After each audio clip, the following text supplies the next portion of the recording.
Thomas Scapini. Are you from Italy as well? Ciao, ciao. You see, we have today we have a lot of Italian students. That's awesome. Hi, Ave. You know, one of my favorites. I've mentioned this before. One of my best friends. He's from from Italy.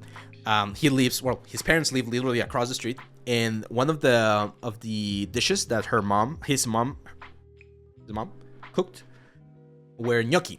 Gnocchi were delicious. I love gnocchi. Super, super awesome. I just graduated after 2 years academy and I would like to find a job in the gaming center, but I think this is difficult because every company searches for experienced artists. By the way, every day I try to learn something new. Can you recommend something to add to my portfolio? Let's take a look. Okay, first thing, render. We need to improve on the rendering side of things. This is what I like to see. Medieval home of a dwarf. That's awesome, but the rendering is very dark. It's very, very difficult to see right here, my friend. So we definitely need to improve. Now, I'm not sure you're rendering in a real engine, so there shouldn't be a reason why things are so dark, especially if you're using Lumen and things like that. So definitely improve your rendering on this one right here. I have several videos on the YouTube channel on how to improve that. And since you already have this little dwarf character right here, get him on the scene as well.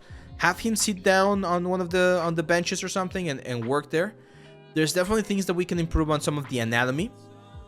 And this is something I talked to David about this because he was doing a character. I'm not sure who's teaching you guys to do the characters with the palms facing forward. I know most anatomy books will have the reference with the palms facing forward because that's called the anatomical position.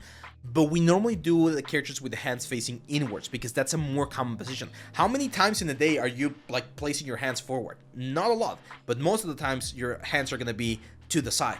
So I like to see models with the hands to the side. It just makes more sense, to be honest. Again, I'm not sure who's teaching like people to do the hands that way. Oh, and that's the bear. I love the bear. This is a great bear, to be honest. I like the texture. I do feel, again, we're a little bit on the dark side of things. Like textures are a little bit too dark. But maybe it's just a render. It's just a render that needs to be a little bit lighter because it becomes difficult to see what's going on. But I love this idea. This sort of like inventor dwarf that created this bear guardian. Now we need more complex stuff, man. Again, I can see that you know the drill. You know... oh, that's a great texture work there. You know modeling, you know texturing, you know connections and rendering. Now we need to see something complex. That would be my advice for you, so that you can get a more complete portfolio, showcase more range, and get a shot at landing a job. Okay, let's go next one.